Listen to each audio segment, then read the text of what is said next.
ಇತ್ತ ನಮ್ಮ ರಾಜ್ಯದಲ್ಲಿ ದಿನದಿಂದ ದಿನಕ್ಕೆ ಆಟೋ ಚಾಲಕರ ಸಮಸ್ಯೆ ಬಿಗಡಾಯಿಸ್ತಲೇ ಇದೆ. ಒಂದ್ ಕಡೆ ಬಂಕ್ಗಳು ಬಂದ್ ಆಗಿವೆ, ಮತ್ತೊಂದು ಕಡೆ ನೋ ಸ್ಟಾಕ್ ಅನ್ನೋ ಬೋರ್ಡ್ ಇದೆ. ಇವತ್ತು ಆಹಾರ ಸಚಿವ ಮುನಿಯಪ್ಪ ಮನೆಗೆ ಚಾಲಕರು ಮುತ್ತಿಗೆ ಹಾಕೋದಕ್ಕೆ ಯತ್ನಿಸಿದ್ರು. ಈ ವೇಳೆ ಸಮಸ್ಯೆ ಆಲಿಸಿದ ಮುನಿಯಪ್ಪ ಏಪ್ರಿಲ್ 10ಕ್ಕೆ ಸಭೆ ನಡೆಸಿ ಸಮಸ್ಯೆ ಬಗೆಹರಿಸ್ತೀನಿ ಅಂತ ಭರವಸೆ ನೀಡಿದ್ದಾರೆ. ಈ ನಡುವೆ ವಾಟಾಳ್ ನಾಗರಾಜ್ ಕರ್ನಾಟಕ ಬಂದ್ ಮಾಡುವ ಎಚ್ಚರಿಕೆ ನೀಡಿದ್ದಾರೆ.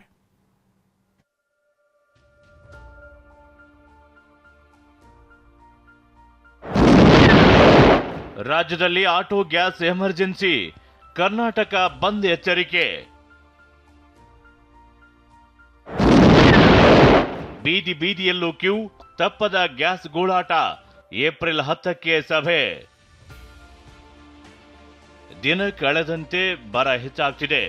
ಆಟೋಗಳಿಗೆ ಗ್ಯಾಸ್ ಸಿಗದೆ ಪರದಾಟ ಮುಂದುವರೆದಿದೆ. ಸರ್ಕಾರದ ವಿರುದ್ಧ ರೊಚ್ಚಿಗೆದ್ದ ಆಟೋ ಚಾಲಕರು ಇವತ್ತು ಮುನಿಯಪ್ಪ ನಿವಾಸಕ್ಕೆ ಮುತ್ತಿಗೆ ಹಾಕಲು ಎಂಟ್ರಿ ಕೊಟ್ಟಿದ್ರು. ಬಿಸಿಲಿನಲ್ಲಿ ಬಳಲಿ ಗಂಟೆಗಟ್ಟಲೆ ಕಾದು ಸುಸ್ತಾಗಿದ್ದ ಆಟೋ ಚಾಲಕರ ಆಕ್ರೋಶದ ಕಟ್ಟೆ ಹೊಡೆದಿತ್ತು.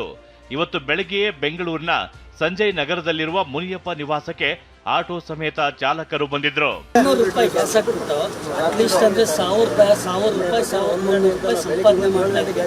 ನಾನು ಇವತ್ತಿನ ದಿವಸ ಬಾಡಿಗೆ ಮನೆಯಲ್ಲಿ ಇದ್ದೀನಿ. ಬಾಡಿಗೆ ಕಟ್ಕೊಂಡು ಜೀವನ ನಡೆಸಬೇಕಂದ್ರೆ ತುಂಬಾ ತೊಂದರೆ ಇದೆ.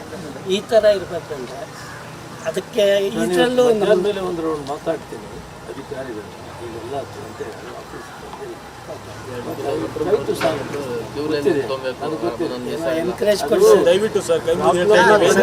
ಚಾಲಕರ ಸಮಸ್ಯೆ ಆಲಿಸಿದ ಮುನಿಯಪ್ಪ ಖಾಸಗಿ ಬಂಕ್ ಮಾಲೀಕರ ಜೊತೆ ಮಾತಾಡ್ತೀನಿ, ಹೆಚ್ಚು ವಸೂಲಿ ಮಾಡದಂತೆ ಸೂಚನೆ ನೀಡುತ್ತೀನಿ ಅಂದ್ರು.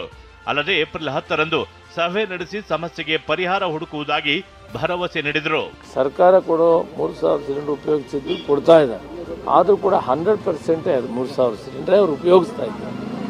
ಆದರೆ ಅಷ್ಟೇ ಸಮವಾಗಿ ಪ್ರೈವೇಟ್ನಲ್ಲಿ ಕೂಡ ಕೊಡ್ತಾ ಇದ್ರು. ಆ ಪ್ರೈವೇಟ್ ಅವರು ಸ್ವಲ್ಪ ರೇಟ್ ಜಾಸ್ತಿ ಮಾಡಿದ್ದಾರೆ ಅಂತ ಹೇಳಿದರೆ ಅದು ನನ್ನ ಗಮನಕ್ಕೆ ಬಂದಿದೆ. ನಾನು ಸಂಬಂಧಪಟ್ಟ ಅಧಿಕಾರಿಗಳ ಮಧ್ಯಾಹ್ನ ಮಾತಾಡ್ತೀನಿ. ನಾನು 10ನೇ ತಾರೀಕು ಒಂದು ಮೀಟಿಂಗ್ ಕರೆದು ಇದಕ್ಕೆ ಸಾಲ್ವ್ ಮಾಡೋಕ್ಕೆ ಪ್ರಯತ್ನ ಮಾಡ್ತೀನಿ. ಅವರ ಜೀವನ ಇದ್ರ ಮೇಲೆ ಅವಲಂಬಿಸಿದೆ. ನಮಗೆ ಪರಿಹಾರ ಸಿಗದಿದ್ರೆ ಪ್ರತಿಭಟನೆ ತೀವ್ರಗೊಳಿಸುತ್ತೇವೆ ಅಂತ ಪೀಸ್ ಆಟೋ ಸಂಘಟನೆ ಅಧ್ಯಕ್ಷ ರಘು ಎಚ್ಚರಿಕೆ ನೀಡಿದ್ದಾರೆ. 10ನೇ ತಾರೀಕು ನಮಗೆ ಒಂದು ಪರಿಹಾರ ನೀಡ್ತೀವಿ ಅಂತ ಹೇಳಿದ್ದಾರೆ. ಈ 10ನೇ ತಾರೀಕು ಒಳಗಡೆ ನಮ್ಗೆ ಏನಾದ್ರು ಪರಿಹಾರ ಸಿಗದೆ ಹೋದ್ರೆ ಬೆಂಗಳೂರಿನಲ್ಲಿರುವಂತ ಎಲ್ಲ ಆಟೋ ಸಂಘಟನೆಗಳು ಮತ್ತು ಚಾಲಕರ ಜೊತೆಗೆ ಮಾತಾಡಿ ಸಚಿವರು ಎಲ್ಲೆಲ್ಲಿ ಹೋಗ್ತಾರೆ ಅಲ್ಲಿ ಕಪ್ಪು ಬಾವುಟ ಪ್ರದರ್ಶನ ಮಾಡಿ ನಮ್ಮ ವಿರೋಧ ವ್ಯಕ್ತಪಡಿಸ್ತಾರೆ. ಈ ನಡುವೆ ಒಂದು ದಿನ ಮುಂಚಿತವಾಗಿ ಅಂದ್ರೆ ಏಪ್ರಿಲ್ 9ರಂದು ಗುರುವಾರ ಕರಾಳ ದಿನ ಆಚರಣೆ ಮಾಡೋದಾಗಿ ಘೋಷಿಸಿದ್ದಾರೆ. ಆಟೋ ರಿಕ್ಷಾದಲ್ಲಿ ಕಪ್ಪು ಬಾವುಟ ಹಾಕಿಕೊಂಡು ಪ್ರತಿಭಟನೆ ನಡೆಸುವಂತೆ ಆಟೋ ಚಾಲಕರಿಗೆ ವಾಟಾಳ್ ನಾಗರಾಜ್ ಕರೆ ನೀಡಿದ್ದಾರೆ. ಅಲ್ಲದೆ ಕರ್ನಾಟಕ ಬಂದ್ ಮಾಡುವ ಎಚ್ಚರಿಕೆಯನ್ನ ನೀಡಿದ್ದಾರೆ. ಗುರುವಾರ ಕರಾಳ ದಿನಾಚರಣೆ, ಒಂದು ರಿಕ್ಷಾಗಳಲ್ಲಿ ಕಪ್ಪು ಬಾವುಟ ಹಿಡಿದು ಬೆಂಗಳೂರನ್ನ ಸುತ್ತುವ ಮೂಲಕ ಕರಾಳ ದಿನಾಚರಣೆ ಅಂತಿಮವಾಗಿ ರಿಕ್ಷಾ ಬಂದ್, ಕರ್ನಾಟಕ ಬಂದ್ಗೂ ಕರೆ ಕೊಡ್ತೀವಿ. ಇನ್ನು ಮಂಡ್ಯದಲ್ಲಿ ನಡೆದ ದಿಶಾ ಸಭೆಯಲ್ಲೂ ಆಟೋ ಗ್ಯಾಸ್ ಸಮಸ್ಯೆ ಪ್ರಸ್ತಾಪವಾಯಿತು. ಆಟೋಗಳಿಗೆ ಗ್ಯಾಸ್ ಯಾಕೆ ಸಿಗ್ತಿಲ್ಲ ಅಂತ ಕೇಂದ್ರ ಸಚಿವ ಎಚ್.ಡಿ. ಕುಮಾರಸ್ವಾಮಿ ಪ್ರಶ್ನಿಸಿದರು.